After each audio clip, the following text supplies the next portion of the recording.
கடவுளின் அன்பும் தூய ஆவியாரின் நட்புறவும் உங்கள் அனைவரோடு இருப்பதாக.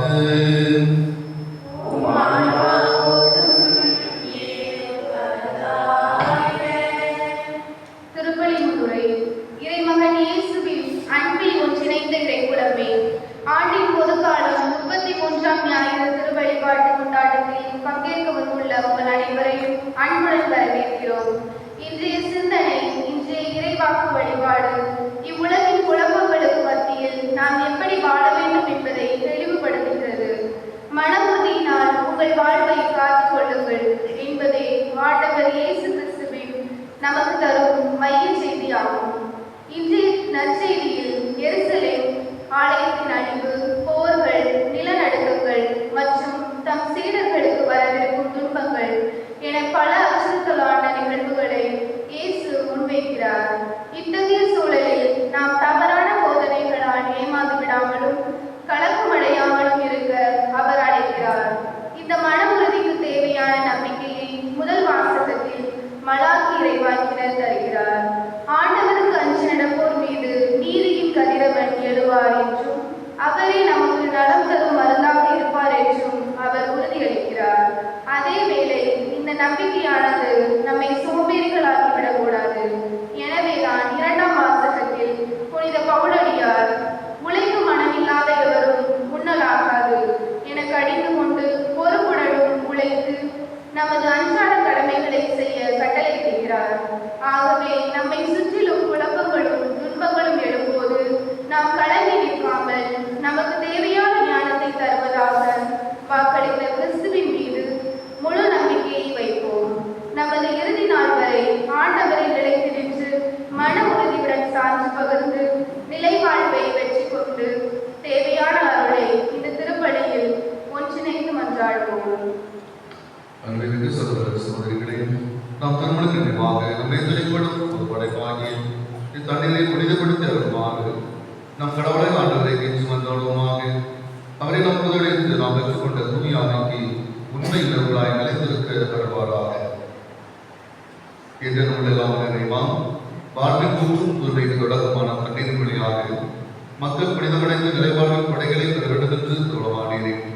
இத்தண்ணீரை புனிதப்படுத்தி அருள் உண்மையில் ஆண்டவரே, உமது நாளாகி இன்று உமது அருள்காலை வாழ்வழியும் உமது அருள் ஊற்றினை என்பதற்கு தருணம் இத்தண்ணீரினால் உள்ளத்தையும் உடலையும் தீமை அளிக்கிறது காத்துள்ளார். இவ்வாறான தூய இதயத்துடன் அனைவரும் மீட்பை கற்றுக்கொள்ளவும் பகுதி விரும்புமா ஆண்டவராக சொல்லியார் எல்லாம் வளர்ந்த இறைவா தண்ணீர் வளர்ந்து அதற்கு விட வேண்டும் என்று இறைவாகனை எலிசாவுடைய வருகிறது. உமது படைப்பு பொருளாக உப்பை அறிவிறக்கத்துடன் முடித்துவிடம் காப்பிடம் வேண்டும். ஆண்டவரே, உப்பு கடந்து தன்னை வெளிக்கப்பட விடமெல்லாம் ஈயோனின் பாவங்கள் அனைத்து தோல்விகளை செய்கிறார். தூய ஆவியார் உடலிருந்து எங்கள் இடையறது காத்தவர்களாக ஆண்டவராக கிறிஸ்துவியார் கொண்டாடுகின்றோம்.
மகனுக்கு வரணும் அமைய வேண்டியும் பாஸ்கர் குடும்பத்தார் மாதாசின் அனைத்து நன்மைகளுக்கு நன்றியாகவும் தொழில் முயற்சிக்காகவும் செல்வக்கணி குடும்பத்தினருக்கு செய்த எல்லா நன்மைகளுக்கு நன்றியாகவும் உடல் உலகத்திற்காகவும் ஆசீர்வாத குடும்பத்தில் மறைந்த அனைத்து ஆத்மாக்களின் மற்றும் யாருடைய ஆத்மாக்களுக்காகவும் திருப்பதி அனுபவம் கொடுக்கப்படுகிறது. எல்லாம் இறைவன் பாவத்திலிருந்து நம்மை தூய்மைப்படுத்துவாராக. இந்த நன்மை கொண்டாடுத்த வழியாக அவர் உம்முடைய அரசில் ஆட்சி விருந்தில் பங்கு கொள்ள நம்மை தகுதி பெற செய்தவாறாக.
மகிழ்ந்திற்கு செய்யுமை வென்றுகின்றோம். ஏனெனில் அனைத்து நன்மைகளுக்கும் முற்றாக உமக்கு நாங்கள் என்று பணிபுரிவதாம் முடிவில்லா முழுமையான மகிழ்வை பெற்றுக்கொள்வோமாக. உம்மோடு யாவரையும் இறைவராய் என்று வாழ்ந்து ஆட்சி செய்தவர் வழியாக உம்மை மன்றாடுகிறோம்.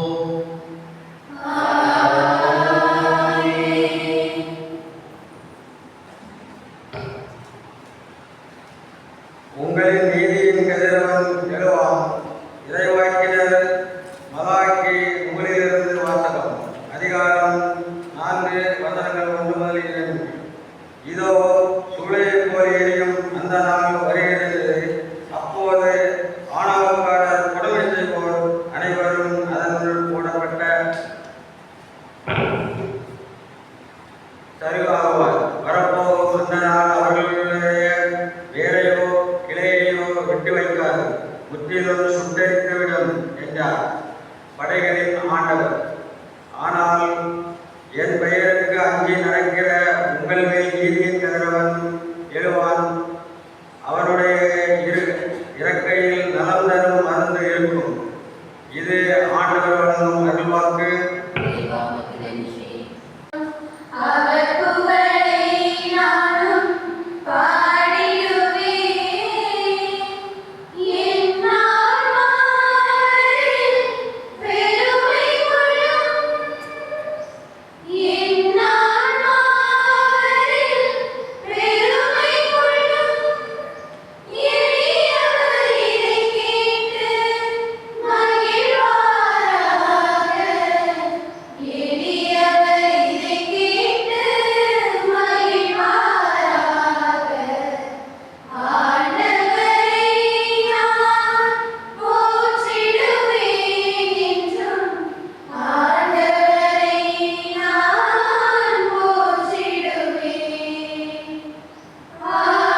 5 வந்தபோது அக்காலத்தில் கோவிலை பற்றி சிலர் பேசிக் கொண்டிருந்தனர். கருமிகு கற்களாலும் நேர்ச்சி பொருட்களாலும் கோயில் அழகுபடுத்தப்பட்டிருக்கிறது என்று சிலர் பேசிக் கொண்டிருந்தனர். இயேசு இவற்றையெல்லாம் பார்க்கின்றீர்களா? ஒரு காலம் வரும். அப்போது கற்கள் ஒன்றின் மேல் ஒரு இராதபடி இவையெல்லாம் இடிக்கப்படும் என்றார். அவர்கள் இயேசுவிடம், போதகரே, நீ கூறியவை எப்போது நிகழும்? இவை நிகழும் போது காலத்திற்கான அறிகுறி என்ன என்று கேட்டார். அதற்கு அவர், நீங்கள் ஏமாறாமாறு பார்த்துக் கொள்ளுங்கள். ஏனெனில் பலர் என்பதை வைத்துக் கொண்டு வந்து நானே அவர் என்றும் காலம் நெருங்கி வந்துவிட்டது என்றும் கூறுவார்கள். அவர் பின்னே போகாதீர்கள். ஆனால் ஒவ்வொரு முழக்கங்களையும் குழப்பங்களையும் பற்றி கேள்விப்படும் போது திகிலுறாதீர்கள். ஏனெனில் இவை முதலில் நிகழத்தான் வேண்டும், ஆனால் உடனே முடிவு வராது என்றார். மேலும் அவர் அவர்களிடம் கூறி தொடர்ந்து கூறியது, நாட்டை எதிர்த்து நாடும் அரசை எதிர்த்து அரசும் எழும். பெரிய நிலநடுக்கங்களும் பல இடங்களில் பஞ்சமும் கொள்ளை நோயும் ஏற்படும். அச்சுறுத்தக்கூடிய பெரிய அடையாளங்களும் வானில் தோன்றும். இவை அனைத்தும் நடந்தேறும் அவர்கள் உங்களை பிடித்து துன்புறுத்துவார்கள், கொலை குளங்களுக்கு கொண்டு செல்வார்கள், சிறையில் அடைப்பார்கள். என் பெயரின் பொருட்டு அரசரிடமும் ஆளுநரிடமும் எடுத்துச் செல்வார்கள். எனக்கு சான்று பகர இவை உங்களுக்கு வாய்ப்பு. அப்பொழுது என்ன பதில் அளிப்பது என முன்னதாகவே நீங்கள் கவலைப்பட வேண்டும். இதை உங்கள் மனதில் வைத்துக் கொள்ளுங்கள். ஏனெனில் நானே உங்களுக்கு நாமத்தையும் ஞானத்தையும் கொடுப்பேன். உங்கள் எதிரில் வரும் எதிரில் எவரும் உங்களை எதிர்த்து நிற்கவும் எதிர்த்து பேச முடியாது. ஆனால் உங்கள் பெற்றோர்கள், சகோதர சகோதரிகளும் உறவினர்கள், நண்பர்களும் உங்களை காட்டிக்கொடுப்பார்கள். உங்களுள் சிலரை கொள்வார்கள். என் பெயரின் பொருட்டு எல்லாரும் உங்களை விரும்பார்கள். இருப்பினும் உங்கள் தலைமுறை ஒன்று கூட விடவே விடாது. நீங்கள் மன உறுதியோடு இருந்து உங்கள் வாழ்க்கையை காத்துக் கொள்ளுங்கள் என்றார். ஆண்டவரின் வாக்கு.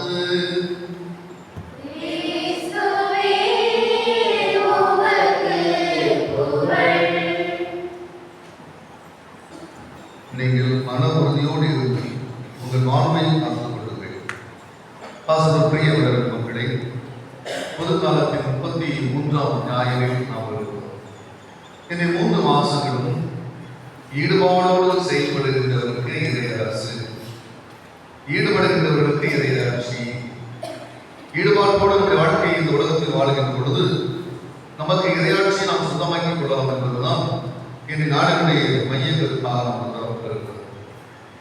ஒரு பள்ளிக்கூடத்தில் மேல்நிலை பள்ளியில் அருகில் இருக்கின்ற பள்ளியெல்லாம் சேர்ந்து சொல்லப்போனால் ஒரு மாவட்ட அளவில் ஒரு அறிவியல் கண்காட்சி ஒன்று ஏற்பாடு செய்தார். அதற்கு ஒரு அரசு உதவி என்ற பள்ளி தான் பொறுப்பெடுத்தது. அதில் 11ஆம் வகுப்பு மாணவர்கள் பொறுப்பு கொடுக்கப்பட்டது. ஒவ்வொன்றாக அறிவியல் கண்காட்சி வைக்கின்ற ஒரு குழு, வரையறுப்பு குழு, அங்கே மிக சிறப்பாக உணவு குழு என்று பல விதமான குழுக்கள் பிரிக்கப்பட்டு மாணவர்கள் மிக சிறப்பாக ஒவ்வொன்றை படிப்பு செய்தார்கள். படிப்பை தவிர்த்து மற்றதெல்லாம் மாணவர்கள் என்று சொன்னால் தீயா வேலை செய்வாங்க. அப்படி எதுவும் வேலை செய்தார்கள். அவர் பெஞ்ச் எடுத்து போடுறதுதான் சரிதான், வகுப்பறை விட்டு வெளியே வந்து விட்டால் சந்தோஷம் என்று நினைக்கின்றார்கள். அப்படி வேலை செய்து கொண்டிருந்தார்கள். அதிலே மாவட்ட ஆட்சியரும், அமைச்சர்கள், அப்புறம் மாவட்ட முதன்மை கல்வி அலுவலர் சிஓ, மாவட்ட கல்வி டிஓலாம் வரமா இருந்துச்சு. இப்போ வரவேற்பு குழுவினர் ஒரு மிக சிறப்பாக தங்களை அவர் வரவேற்பதற்கு ஒரு ஏற்பாடு செய்தார். என்ன அப்படின்னா, அவங்க அந்த அரங்கத்திற்குள் வருகின்ற பொழுது முன்பாக ஒரு கம்புல சின்ன சின்ன டப்பால பூக்கள் வைத்து ஒரு சுவிட்ச் போட்டால் அந்த அப்படியே அந்த கம்பு அப்படி உருண்டு அந்த டப்பால இருக்கக்கூடிய பூக்கள் அவர்கள் இதான் அந்த திட்டம். மிக சிறப்பாக விடிய வேலை செஞ்சாங்க. மிக சிறப்பாக வண்ணத்தோடலாம் கட்டி பிரம்மாண்டமான விழா. ஏறக்குறைய 50 அரங்குகள் அறிவியல் சார்ந்தது. பக்கத்து பள்ளிகளிலும் வந்திருந்தார்கள். நிறைய மாணவ செல்வங்கள், பெற்றோர்கள், ஆசிரியர்கள், தலைமை ஆசிரியர்கள் எல்லாம் வந்தாச்சு. அந்த நாளும் வந்தது. அங்கே 10 மணி அளவில் அங்கே மாவட்ட ஆட்சித்தலைவர் மற்றும் சிஓ, டிஓ எல்லா அமைச்சரும் வந்து ஆகிவிட்டது. அவர் உள்ளே வர இருக்கின்ற பொழுது அந்த சொன்னது சுவிட்சை போட்டா அந்த பூ அப்படின்னு சுவிட்சை போட்டாங்க, லைட் எல்லாம் ஆஃப் ஆயிடுச்சு. அங்கே 1000 பேர் இருக்கிறார்கள். மிக என்ன செய்வதற்கு தெரியவில்லை. ஒருத்தர் என்ன சொல்லுவார், என்ன ஏற்பாடு பண்ணியிருக்கீங்க அப்படின்ட்டு அவர் படிச்சு கேட்டுருக்கார் ஏற்பாடு தலைமை ஆசிரியர். அடுத்து இன்னொரு சொன்னார், நீங்க ஒரு மின்சார அதிகாரிக்கு ஃபோன் பண்ணுங்க, அது என்ன மின்சாரம் ஏற்பாடு. ஒருவர் சொல்லுவார், ஜெனரேட்டர் ரெடிமேட் உடனே. ஒரு மாணவன் மட்டும் சொன்னான், சார் அந்த ஃபீஸ் கேள்விக்கு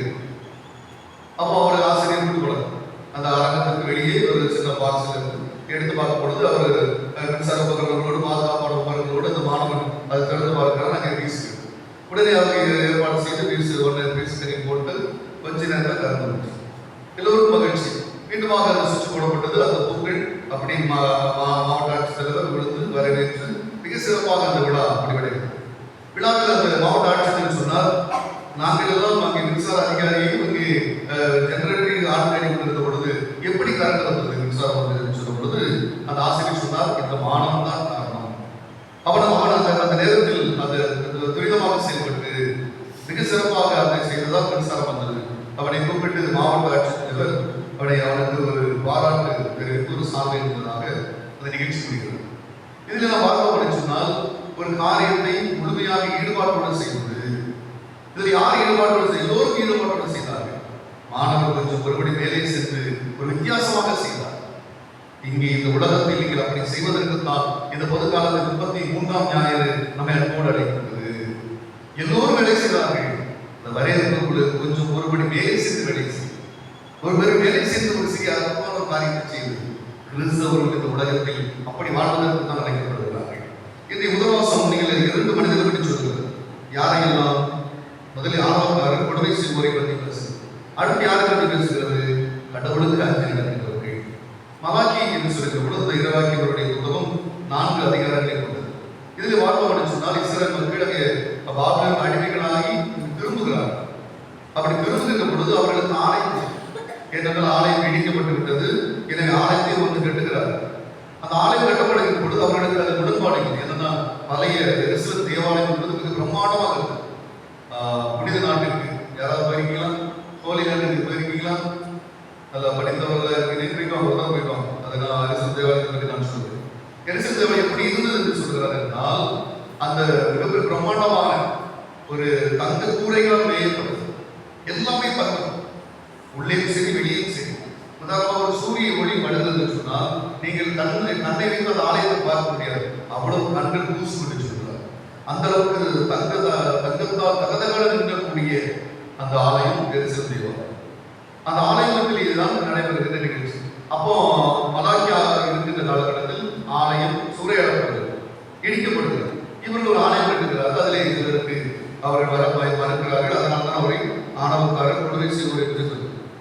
அவர்களுக்கு என்ன நடைபெறும் என்று ஆண்டவர் சொல்கிறார். இரண்டாவதாக ஆணவம் என்பதை அஞ்சு நடக்கின்றவர்களுக்கு என்ன நடைபெறும்? 2 தான் சொல்லப்படுகிறது. இவர்கள் யாரெல்லாம் ஆண்டவரை விட்டு விலகி இருக்கிறார்களோ அவர்களுக்கு என்ன செய்வார்கள்? அவர்கள் சுட்டரிக்கப்படுவார்கள். என் பெயர் அஞ்சு நடக்கின்ற உங்களுக்கு நீதியின் கதவன் இடுவான். நீதியின் கதவன் என்பது இறைவனை குறிப்பதாக சொல்லும். இன்னைக்கு நீங்கள் உங்களுக்கு ஒரு அவநம்பிக்கையோடு இருக்கலாம், இல்லைன்னு சொன்னால் சொல்ல போனால் ஒரு சோம்பேறித்தனமாக இருக்கலாம். ஆனால் நீங்கள் கடவுளுக்கு அஞ்சு நடக்கின்ற நீங்கள் நடந்து உங்களை வேலையை செய்து கொண்டே இருக்கீர்கள், ஈடுபாட்டோடு செய்து கொண்டே இருக்கீர்கள். நீதியின் கதவன் இடுவான். நீதியின் கதவன் ஆண்டவருக்கு சொல்லப்படுகிற ஒரு புனை பெயராக சொல்லப்படுகிறது. அவருடைய இறக்கையில் நலம் தரும் மருந்து இருக்கும் என்று சொல்லும். அதன் மிக அற்புதமான எங்கே உங்களுக்கு ஒரு காயம் இருந்தால் அங்கே நலம் தரும் மருந்து என்று 2 வார்த்தைகளில் மலாக்கி இறைவாக்கினர் சொல்கிறார். இந்த 2ஆம் வாசனை எடுக்கப்படும் என்று சொன்னால் திருத்தூதர் பவுல் தெசலோனிக்கேயருக்கு எழுதிய 2ஆம் திருமுகத்திலே உழைக்கும் மனங்களாத எவரும் உண்டலாதார். உழைப்பு என்பது என்ன? ஈடுபாட்டோடு வாழ்க்கை, அவ்வளவுதான். இங்கே ஒவ்வொருத்தரும் எல்லோரும் உழைக்கத்தான் செய்கிறாங்க. ஆனால் இங்கே இவர்கள் பவுலடியார் என்ன செய்தார்? எதற்காக உழைத்தார்? அவர் உழைத்தது என்ன? இறையாட்சிக்காக, நற்செய்தி அறிவிப்பதற்காக. அவர் என்ன சொல்கிறார் பாருங்கள், எங்களை போல் உலகுவது எப்படி என்பது உங்களுக்கே தெரியும். ஏனெனில் உங்களிடையே இருந்த பொழுது நாங்கள் சோம்பி தெரியவில்லை. எங்களுக்கு கொடுக்கப்பட்ட கடனை நாங்கள் செய்தோம். அவர் ஈடுபாட்டோடு செய்தோம் சொல்கிறார். எவரிடமும் இலவசமாக நாங்கள் உணவருந்தவில்லை. ஒருவேளை நாங்கள் அந்த எல்லா மக்களையும் அழைத்து நாங்கள் அந்த தெசலோனிக்கேயர் பகுதியிலே இறைவாக்கு அறிவித்தால் நாங்கள் இலவசமாக உண்டவில்லை. உங்களுள் எவருக்கும் சுமையாக இராதபடி ராப்பகலாய் பாடுபட்டு உழைப்போம் என்று சொல்லி எங்களை போல நடப்பதற்காக உங்களுக்கு முன்மாதிரி காட்டவே மாறு செய்தோம். உழைக்க மனங்களாத எவரும் உண்ணலாகாது என்று நாங்கள் உங்களிடையே இருந்த போதே உங்களுக்கு கட்டளை கொடுத்திருந்தோம் என்று சொல்லுவோம். இதை உழைப்பிற்கு ஈடுபாடு செய்வதாம். எதற்காக அவர் நற்செய்தி போதிக்கிறார்கள்? அதற்கு நீங்கள் செவி கொடுத்து நீங்கள் ஈடுபாட்டோடு உழைங்கள் என்பதுதான் இந்த 2ஆம் வாசகம் சொல்வது. இந்த நற்செய்தி வாசகம் லூக்கா நற்செய்தி 21ஆம் அதிகாரம் 5 to 19. நிறைய விடுதலை கொண்டு வந்திருக்கிறீங்க, பாராட்டுகள். லூக்கா நற்செய்தி 21ஆம் அதிகாரம் 1 to 4 என்ன சொல்கிறது? அவங்க யார் சொல்லுவோம்? கண்ண முடிவு சொல்லிடலாம். லூக்கா நற்செய்தி 21 1 to 4. ஏழை பெண்களுடைய ஏழை காணிக்கிறதுனா அப்ப இயேசு இருக்கிறார். எரிசல் தேவாலயத்துல இருக்கிறார். இந்த நிகழ்ச்சிக்கு நடைபெறுகிறது. இயேசு தேவாலயத்துக்குள் நடைபெறுகிறது. இயேசு அங்கே அமர்ந்து இருக்கிற காணிக்கை பெட்டியை பார்க்கிறார். அதில் யார் அதிகமாக காணிக்கையை போடுகிறார் என்று சொல்லுவோம். ஐயா தென்கட்சி சுவாமிநாதன் அவர்கள் இந்த ஏழை பெண்ணிடையே காணிக்கை வைத்து அர்த்தமாக ஒரு விளக்கம் சொல்கிறார். நீங்கள் முடிந்தால் யூடியூப்ல இருக்கிறீங்க, பார்க்கலாம். எல்லோருக்கும் அதில் பை வச்சிருந்தாங்க. போல் பை மாதிரி பையை கூட தான் காசு பக்கனால வச்சிருக்கோம். அப்போ அந்த பையை எடுத்து அதுல 2 நாணயத்தை போடாது. பணக்காரங்க என்ன செய்வார்கள்? ஏதாவது வெள்ளி நாணயமோ தங்க நாணயமோ அதை திறந்து 10 ஏதாவது 15 20 ரூபாய் 2 எடுத்து போடுவாங்க. ஆனால் இந்த பெண் என்ன செய்தாலும் அந்த பையை எடுத்து அப்படியே கொட்டி விட்டாங்க காணிக்கை பெட்டி. அவருடைய பையில் இருந்தது 2 செப்பு காசு என்று அவர் புது விளக்கம் சொல்றார். உண்மையிலேயே நம்ம பாருங்கள், இதுதான் ஈடுபாடு. இங்கே லூக்கா 21 1 to 4 சொல்வது அவள் முழுமையாக கையெழுப்பது என்பதுதான் முழுமையான ஈடுபாடு. கடவுள் பார்த்துக் கொள்வார் என்று அந்த பையை அப்படி கொட்டி விடுகிறார் என்று சொல்கிறார். இங்கே அதன் பிறகுதான் தொடர்கிறது.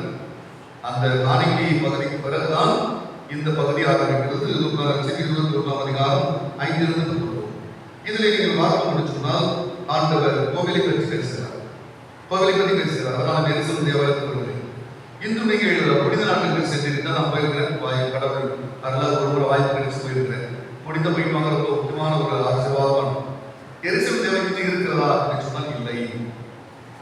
எவ்வாறு இறைவன் சொன்னபடி இடித்து தரைமட்டமாக்கப்பட்டது. கோவிலை பற்றி அவர்கள் மிக புகழ்ந்து பேசினார்கள். என்ன சொல்கிறார்கள்? கவிழ்ந்து கற்களாலும் நேர்ச்சி பொருட்களாலும் கோவில் அழகுபடுத்தப்பட்டிருக்கிறது. கோயிலுக்குள்ளே அவர் பேசிக் கொண்டிருக்கிறார். ஆண்டவர் சொல்கிறார், பாருங்கள், ஒரு காலம் வரும், இப்போது கற்க ஒன்றின் மீது ஒன்றுகிறாபடி இவையெல்லாம் இடிக்கப்படும். நடந்துச்சு. நீங்க கண்கூட பார்க்கணும். நீங்க இப்படிதான் போயிடும். ஒரு சுவர் இருக்கு. எரிசல் தேவாலயத்தில் ஒரு சுவர் இன்னும் இருக்கு. இன்னைக்கு சண்டை நடந்துட்டு சண்டை குறைஞ்சிச்சு. எரிசல் இஸ்ரேல் தேசத்திற்கு போனீங்கன்னு சொன்னால் ஒரு சுவர் மட்டும் இருக்கு. சுவர் முன்பாக ஒரு சின்ன ஒரு கூடையில் விண்ணப்பம் போடுவதற்கு வைத்திருப்பார்கள். நீங்கள் அதை எழுதி அந்த விண்ணப்பத்தை போடலாம். அதை ஒரு தொப்பி கொடுப்பான். அந்த முஸ்லீம் வச்சிருக்க ஒரு தொப்பி கொடுப்பான். நீங்க அதுக்குள்ள முகமது தொப்பி அணிந்தா மட்டும் தான் விடுவான். திருத்தந்தை அணிந்திருப்பது போல, ஆயர்கள் அணிந்திருப்பது போல ஒரு சின்ன தொப்பி கொடுப்பான். எல்லோரும் யார் சென்றாலும் செய்யலாம். யூதனாக இருக்கலாம், முஸ்லீமாக இருக்கலாம், கிறிஸ்தவராக இருந்தாலும் அந்த தொப்பி கொடுப்பான். அந்த தொப்பி வாங்கிட்டு போய் நீங்க என்ன செய்யணும்? அந்த சுவரில் முட்டி அழுவார். அதற்கு பெயர் அழகையின் சுவர் என்று சொல்லுவார். எதற்காக? எரிசல் தேவால் இணைக்கப்பட்டிருந்ததே, கெட்ட முடியவில்லையே. நாங்கள் கெட்டுவதற்கு கூட இருந்தது அவர்கள் யூதர்களுடைய மிக முக்கியமான என்று சொல்லுவார். ஒரே புனித தலம் அவர்களுக்கு அந்த எரிசல் தேவாலயம். அதனால் அவர்கள் முட்டி அழுவார். இன்னும் நீங்கள் கண்கூடாக அந்த சுவர்களுக்கு இடையிலே சில விண்ணப்பங்களையும் சொல்லி வைத்திருப்பார்கள். விண்ணப்பங்கள் என்ன? இந்த ஆலயம் கட்டப்பட வேண்டும் அப்படின்னு சொன்னால் ஆண்டவர் சொன்னபடி எரிசல் தேவம் இடிக்கப்பட்டுள்ளது. ஒரு சுவர் மட்டும் இருக்கிறது. அங்கே ஆண்டவர் சொல்கிறார், நீங்கள் எப்பொழுது நீங்கள் திருப்பி கேட்கிறார். இயேசு ஒரு கேள்வி கேட்கப்படுகிறது, பதில் சொல்கிறார். இரண்டாவது கேள்வியாக என்ன கேட்கப்படுகிறது? போதகரே, நீ கூறிய போதனைகளும் நிகழப்போகும் காலத்துக்கான அறிகுறி என்ன என்று கேட்கிறபோது ஆண்டவர் சொல்கிறார், நீங்கள் ஏமாறாதவாறு பார்த்துக் கொள்ளுங்கள். மிக தெளிவாக ஆண்டவர் சொல்கிறார், பலர் என் பெயரை வைத்துக் கொண்டு வந்து நானே அவர் என்றும் காலம் நெருங்கி வந்து விட்டது என்று கூறுவார்கள். அவர்கள் கிட்டே போகாதீர்கள். இன்னைக்கு இயேசு சீக்கிரம் வருகிறார் அப்படின்னு சொல்லி செவரில் நிறைய பார்த்துருக்கீங்களா? இயேசு சீக்கிரம் வருகிறார். எத்தனை வருஷமா அந்த வார்த்தை இருக்கும்? 10 வருஷமா இருக்கும். திரும்பி எழுதுவாங்க, இயேசு சீக்கிரம் வருகிறார், சமீபத்தில் வருகிறார். அந்த சீக்கிரம் சமீபத்திற்கு அர்த்தம் என்ன? விவிலியம் சொல்லுகிற மக்களை புரிந்து கொள்ளுங்கள். உடனே முடிவு வராது. விவிலியம் தெளிவாக சொல்லுகிற இந்த உலகம் அழிந்து போகுமா? தெரியாது. இறை தந்தை தவிர யாருக்கும் தெரியாது. புரிஞ்சுக்கணும். அதான் நான் சொல்றேன், ஏமாந்து பார்த்துக் கொள்ளுங்கள் அப்படின்னு என்ன அர்த்தம்? பலர் ஏமாந்துருக்காங்க அர்த்தம். இன்னைக்கு அப்படிதான் இருக்கும். நீங்க ரசிக்கப்பட்டீங்க கேட்டதை சொல்லிடுவோம், நம்ம பதில் சொல்ல தெரியாது. ஏமாறாதவர் பார்த்துக் கொள்ளுங்கள். இங்கே பின்னர் போர் முழக்கங்களும் குழப்பங்களும் திகழ்வுறாதீர்கள். ஏனெனில் இவை முதல் நிகழத்தான் வேண்டுமானால் உடனே முடிவு வராது என்று சொல்கிறார்.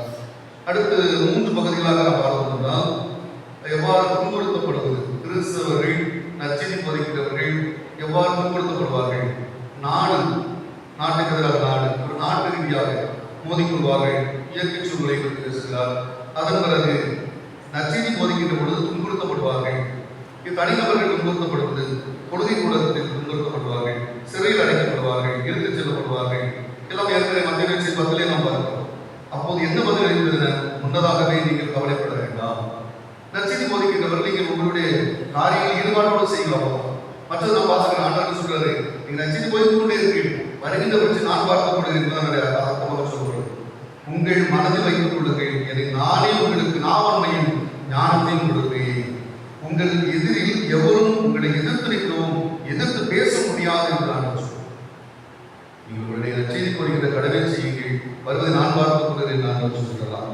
அடுத்ததாக நாடு, தனிநபர், அடுத்து குடும்ப உறவுகள், பெற்றோர்கள், சகோதர சகோதரிகள் உங்களுக்கு எதிராக இருப்பார்கள். என்னதான் அவர்கள் கிறிஸ்தவராக இருப்பார்கள், கிறிஸ்தவர் இல்லாமல் இருப்பார்கள் என்பதைத்தான் அதில் சொல்வதாக சொல்லப்படுகிறது. இறுதியாக ஆண்டவர் சொல்கிறார், நீங்கள் மன உறுதியோடு இருந்து உங்கள் வாழ்வை காத்துக் கொள்ளுங்கள். இங்கே எது முக்கியம் என்று சொன்னால், மன உறுதியோடு வாழ்வை காத்துக்கொள்வது. ஏனென்றால் இந்த உலகம் யாருக்கும் நிரந்தரமல்ல. நீங்கள் முழு ஈடுபாட்டோடு எதை செய்ய வேண்டும், முழு ஈடுபாட்டோடு இறையாட்சி பற்றி சொல்ல வேண்டும். இங்கே நம்முடைய வாழ்க்கைக்கு நாம் வந்தோம் சொன்னால், ஈடுபாடு, எதில் நம்முடைய ஈடுபாடு இருக்கிறது என்று பார்த்தோம் என்றால், சிறு பிள்ளைகள் ஈடுபாடு இருக்கிறது. நீங்க 2 புரட்டாய் பிள்ளை புரட்டா அப்படின்னு வாங்கி கொடுத்த பிறகு அந்த பிள்ளை பேசுமா பேசாது. என்ன செய்யும்? தலைநம்பரா நீங்க வாங்கி கொடுத்து பார்த்துருப்பீங்க அப்படின்னா, இல்ல ஃப்ரைட் ரைஸ், அந்த பிள்ளை ஒரே அழகே அழகும் ஃப்ரைட் ரைஸ் வேணும். அப்பா வாங்கி கொடுப்பாரு, அப்பா அது வேணான்னு கேட்குறது. தட்டில் போட்டு கப்புன்னு அடிப்பாங்க. நீங்க சோறு கொடுத்தா கொடுத்துருக்காங்க. ஆனா ஃப்ரைட் ரைஸ் வாங்கணும் சத்தாட்டம். ஈடுபாடு 2 புரட்டாய் கொடுங்க. சிலர் ஒரு 2 இட்லி தருவாங்க, புரட்டை 4 படம். எங்க வயலுக்கு இடம் இருக்கு, இடம் ஈடுபாடு. உணவில் ஈடுபாடு இருக்கு. அதனால ஒரு வகையில் அது நல்லதுதான். உணவில் ஈடுபாடு இருக்கிறது ஒரு குறைவு இல்லை. அதனால தமிழ்ச்சப்பட்டு சொல்கிறது, நீங்க நம்ம உணவு சாப்பிட்டு பேசக்கூடாதா, எதுக்கு? அது உணவு குழாயுடைய பிரச்சனை, அது கிடையாது. அப்போ அந்த குழந்தை என்ன சொல்கிறது? ஈடுபாடு. தாய்மார்கள் குழந்தைக்கு ஒரு 2 வயசு குழந்தைங்கள இந்த 1 வயசு சாப்பிட மாட்டேங்குது, எப்படி உணவு கொடுப்பார்கள்? பெண்ணு லேட்டஸ்ட் இருந்தது, செல்போனை கொடுத்தோம். அதனால் தமிழ்ச்சபம் இருந்த ஒரு காலகட்டத்தில் நிலாவை காண்பித்து சோறு கூட்டினார். இல்லைன்னா சாமியார் அந்த பக்கம் போனா அந்த மாதிரி பூச்சாண்டி போனா படிச்சு கொடுத்துருவோம், ஜாப்பாடு கூட்டினாங்க. பெரிய அங்கி பார்த்தோம் பார்த்துக்காரு. அப்புறம் ஒரு காலகட்டம் இன்னைக்கு இருந்தது செல்போன் போகும். அந்த பிள்ளை கையில செல்போன் கொடுத்தீங்கன்னா எப்படி அழகா சாப்பாடு நீங்க ஊட்டிக்கலாம். முழு ஈடுபாடு. அதுல இங்க பாருங்க, இந்த பிள்ளைகளுக்கு என்ன இருந்தது தெரியாது, ஏதோ கிடையாது. ஆனா நமக்கு சிக்கல், நமக்கு ரொம்ப அப்படியும் வாழ்கிற ஒரு பார்த்தோம்னால், இங்கே இளைஞர்கள் இளவர்கள் என்ன ஈடுபாடு, அதை படிக்கின்ற பிள்ளைகள் என்ன ஈடுபாடு. நான் தொடக்கத்தில் சொன்னேன் அல்லவா, படிக்கின்ற பொழுது எது கசக்கும், படிக்கிறது கசக்கும், தேர்வு ஐயும் வேண்டவே வேண்டாம், அப்புறம் எப்படா வகுப்பிற்கு வெளியே ஓடுவோம் நினைப்பான். ஈடுபாடு நினைச்சுவோம். இந்த பிள்ளை சேலம் ஒரு 5 வயசு 6 வயசுல இருக்கிறது. இந்த அம்மா நீங்க அம்மா கரண்டி வருவோம், இதுதான் சேட்டமா ஒழுங்காம ஒழுங்க போய் வீட்டு படம் எழுது. இந்த பிள்ளை சரியம்மா சரி மம்மி நீங்க சொல்லி விட்டீங்க கேட்டு விட்டுக்கிறேன். எந்த பிள்ளையாவது சொல்லுமா? சொல்ல. சனிக்கிழமை வெள்ளிக்கிழமை லீவு, சனி ஞாயிறு, திங்கட்கிழமை ஸ்கூலுக்கு போகணும். எப்ப வீட்டு படம் எழுதுவோம்? ஞாயிற்றுக்கிழமை நைட்டு 8 மணிக்கு பிறகு அப்பா சொல்லுறா சாப்பிட்டு அப்பதான் அந்த பிள்ளைக்கு தூங்குவோம். அம்மா அடி கொடுப்பாங்க, எழுது அம்மா முடிச்சிடும். இது எழுதும் தண்ணீரால் கையெழுத்தா ஒரே அழகா. எங்கே ஈடுபாடு? அதை எழுதி முடிக்க 11 மணி ஆகும். காலையில எழுந்திரிச்சு ஸ்கூலுக்கு போகணும். ஈடுபாடு. ஒவ்வொரு காலகட்டத்திலும் ஒவ்வொரு மனிதனும் ஈடுபாடு எப்படி இருக்கிறது?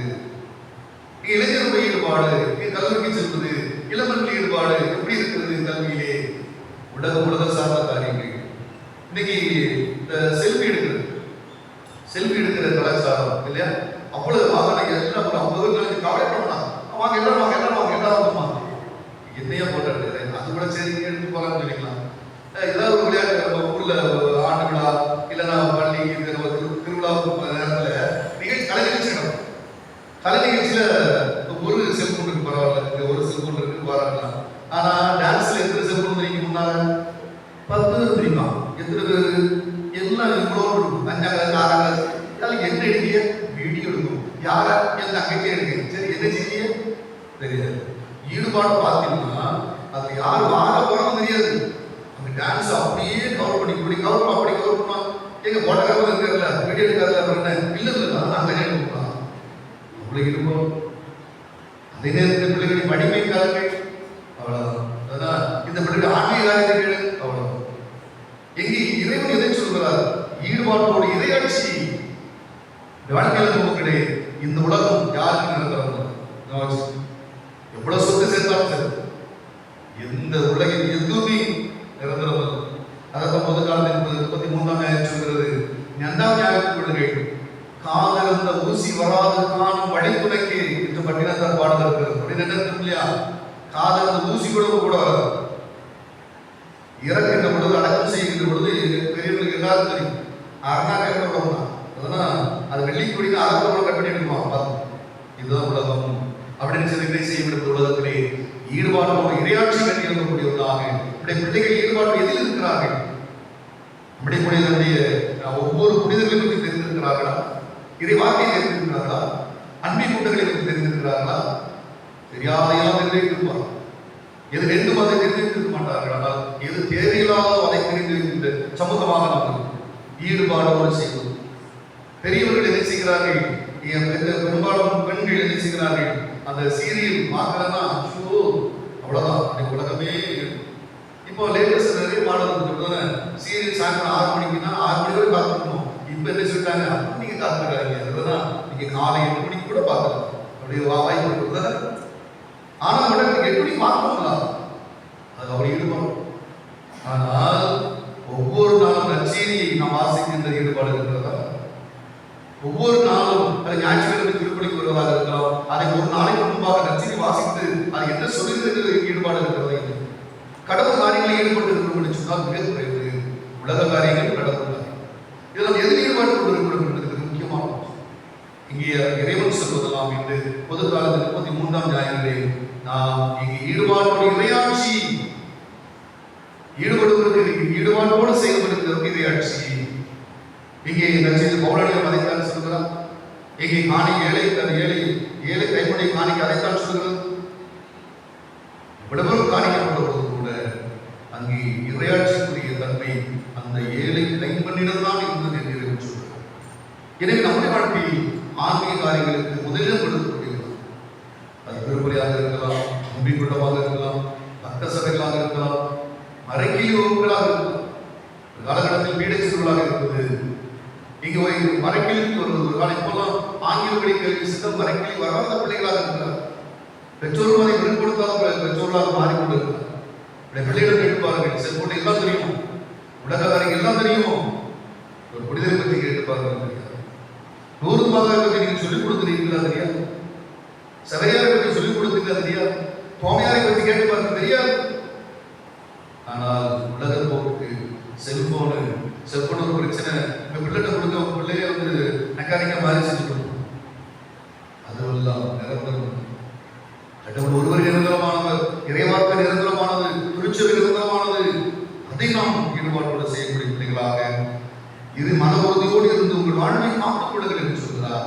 இறைவார்த்தையுடைய பிள்ளைகளுக்கு அறிவித்தவர்களாக, அன்பின் குடிகளை பங்கெடுக்கின்ற பிள்ளைகளாக, இறைவார்த்தையின்படி பிள்ளைகளை வளர்த்தெடுக்கின்ற பிள்ளைகளாக, உடைய பிள்ளைகளை விழி முழுவதும் வாசிக்கக்கூடியவர்களாகவும் கண்டிப்பாக சீராக்காகவும் ஞான ஆகமத்தை வாசிக்க திருப்பாடலை வாசிக்க கொடுங்கள். அதிலே உடைய பிள்ளைகளுடைய வாழ்க்கைக்கு மிக சிறப்பாக அமையும்.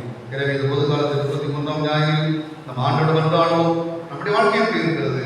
கடவுளுக்கு ஈடுபாட்டோடு செய்கின்ற பிள்ளைகளாக பாடலுடைய வரத்தின் ஈடுபாட்டில் வந்தாலும் இறைவன் நிறைவாக ஆசீர்வதிப்பாராக. ஆமென். நம்ம எழுதுதல் நம்பிக்கை இருக்க ஒரு Amen.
மன்றாடுவீர்கள், நான் உங்களுக்கு செவி கொடுப்பேன் என்று சொல்கிறார் அவர்.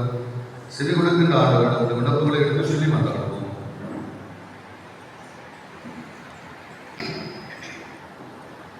கவின்மிகு கற்களாலும் நேர்ச்சை பொருட்களாலும் கட்டப்படும் ஆலயங்கள் அழியலாம். ஆனால் கிறிஸ்துவை மூளைகளாக கொண்டு கட்டப்பட்ட ஆலயமாகிய திரு அவை காலத்தால் அழிவுறாதது. கிறிஸ்துவின் பிரதிநிதியாய் இருந்து அதனை வழிநடத்தும் எங்கள் திருத்தந்தை 14ஆம் லியோ மற்றும் ஆயர்கள், குருகுலத்தார், துறவரத்தார் ஆகியோரும் பொதுநிலையினராகிய நாங்களும் அழிந்து போகும் உலக இயல்பின்படி வாழாமல் நிலை வாழ்வுக்குரிய இயல்பை அணிந்தவர்களாய் வாழ வேண்டும் என்று இறைவா உம்மை மன்றாடுகிறோம்.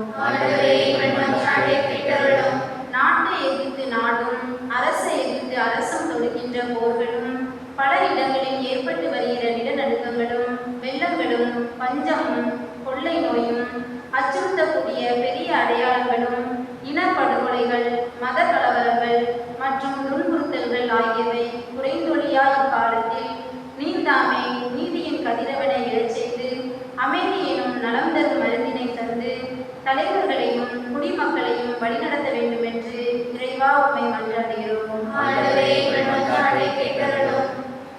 தலை நிமிர்ந்து நெல்லுங்கள், ஏனெனில் உங்கள் மீட்பு நெருங்கி வருகின்றது என்கிற நற்செய்தி வாழ்த்தொழியால் நம்பிக்கை ஊட்டப்பெறும் நாங்கள் இறந்த அடியார்களை நினைவு கூறும் இந்த நவம்பர் மாதத்தில் எங்கள் குடும்பங்கள், அன்பியங்கள் மற்றும் பங்கில் மறித்த அனைத்து ஆன்மாக்களுக்காகவும் நாங்கள் நன்றியோடு நினைவு கூர்ந்து ஜெபிக்க கடமைப்பட்டுள்ள அனைத்து நல்லோருக்காகவும் மன்றாடுகிறோம். நித்திய இறைப்பாட்சியை அவர்களுக்கு அளித்தள்ள வேண்டும் என்று இறைவா உம்மை மன்றாடுகிறோம். உழைக்க மனமில்லாத எவரும் உடலாகாது என்கிற பவுலடியாரின் போதனைக்கேற்ப நாங்கள் அனைவரும் கடின உழைப்பாளியாகவும் பொறுப்புள்ள மனிதர்களாகவும் விளங்கிட வேண்டும் என்றும் எம் இளையோருக்கும் வேலையின்றி தவிர்க்கும் அனைவருக்கும் அவர்கள் தகுதிக்கேற்ப நல்ல பணி கிடைத்திட வேண்டும் என்று இறைவா உம்மை மன்றாடுகிறோம். இங்கே கூடியுள்ள நாங்கள் அனைவரும் எம்மை சுற்றி நடக்கும் நிகழ்வுகளை கண்டு தவறான போதனைகளால் ஈர்க்கப்பட்டு ஏமாந்து போகாமல் எமக்கு எதிராக இழைக்கப்படும் துன்பங்கள், புறக்கணிப்புகள், துரோகங்கள் ஆகியவற்றை கண்டு கலங்காமல் மன உறுதியோடு இருந்து எங்கள் வாழ்வை காத்துக்கொள்ள வேண்டும் என்று இறைவா உம்மை மன்றாடுகிறோம்.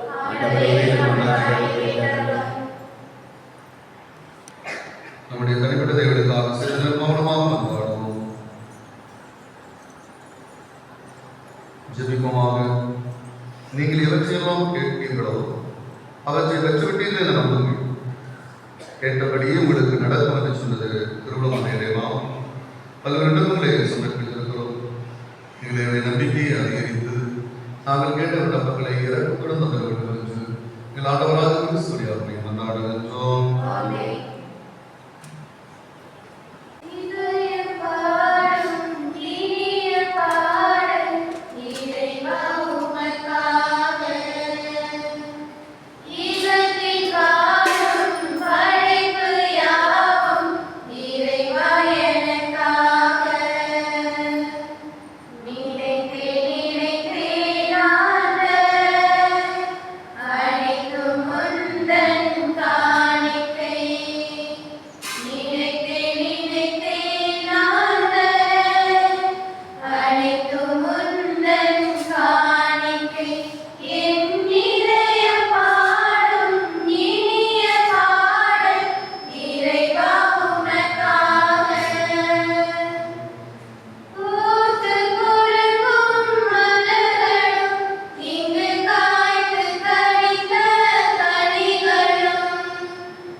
ஆண்டவரே எங்களுக்கு அருளுரையும் வேண்டுகின்றோம்.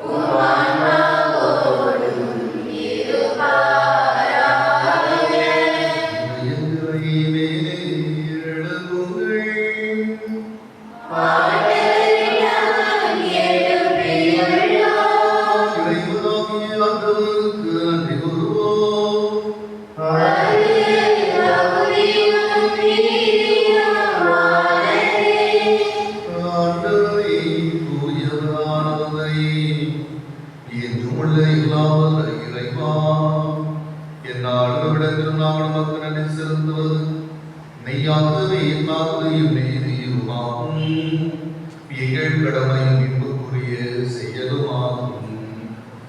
ஏனெனில் எங்கள் புகழரை உமக்கு தேவை என்று ஆயினும் நாங்கள் உமக்கு நன்றி செலுத்துவது உமது அருள்கொடையாலே நாங்கள் உம்மை புகழ்ந்துரைப்பது உமது மாட்சியை விருதுபடுத்தாதே எங்கள் ஆண்டவராகிய கிறிஸ்து வழியாக நாங்கள் மீட்படைய பயன்படுகின்றது. ஆகவே வானதூதர்களோடும் சேரும் நாங்கள் உம்மை புகழ்ந்தேத்தி மகிழ்ச்சியுடன் அறிக்கையிட்டு பாடுவதாவது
ஆண்டவரே மெய்யாகவே தூயவர் தூய்மையை திருத்தும் அவருடைய சாமி மனிதமான கேள்வி கொடுக்க வேண்டும்.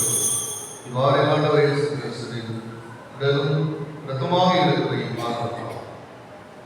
அவர் மாடுபட உடங்கணிந்து தம்மை கையளித்ததோ அப்பத்தை எடுத்து நன்றி செலுத்தி அதை விட்டு நாம் சீடர்களைந்து கூறியதாவது அனைவரும் இதிலிருந்து பெற்று உண்ணுங்கள். ஏனெனில் இது உங்களுக்காக கையளிக்கப்படும் என் உடல்.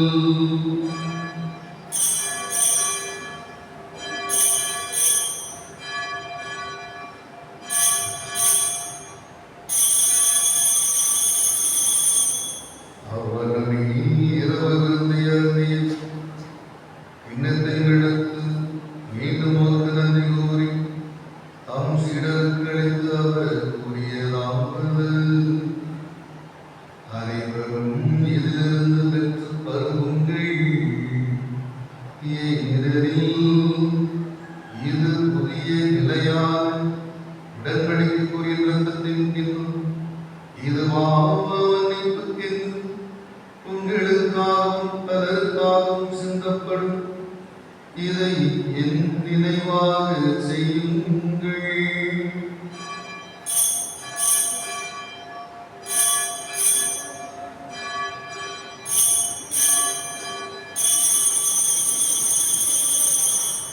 நம்பிக்கையின் மறைவுரை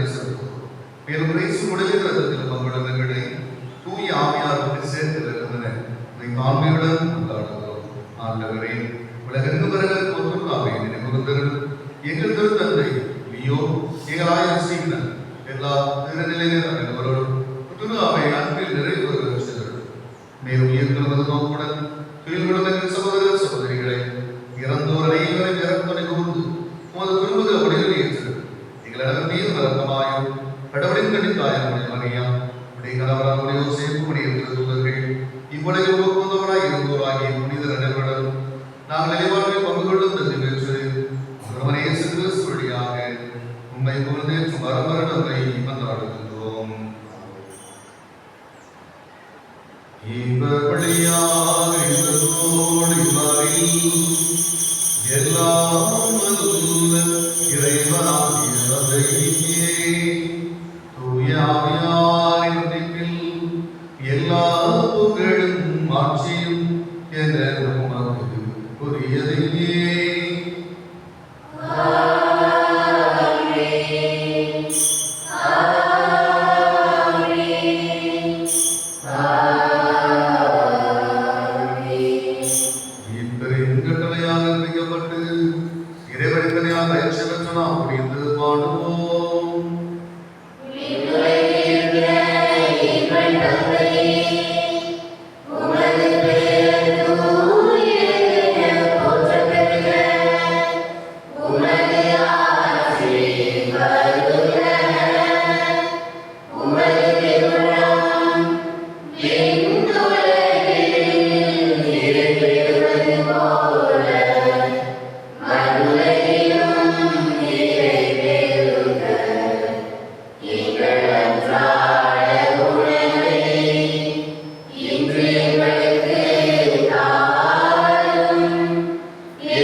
ஜீவன் தேடும் தெய்வம்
வேண்டுகின்றோம்.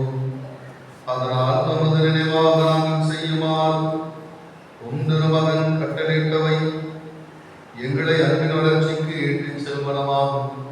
எங்கள் ஆண்டவராக கிறிஸ்து வழியாக மெய்மன்றாடுகிறோம்.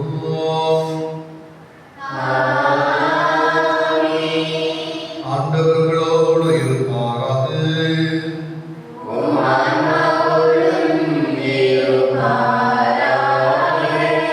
எல்லாம் வல்ல இறைவன் தந்தை மகன் தூய ஆவியார் இங்கே கூடியிருக்கும் அனைவரையும் ஆசீர்வதிப்பாராக.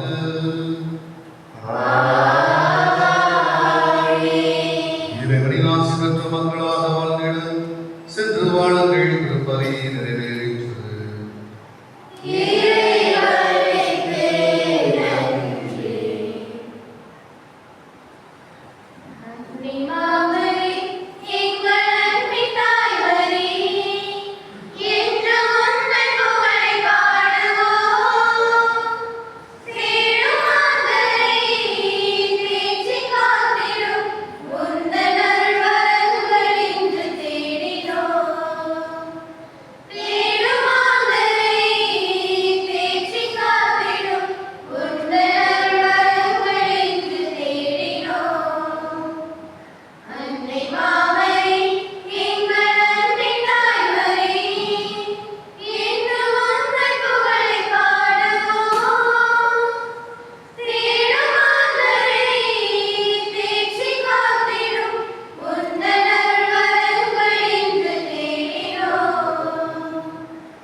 நிலை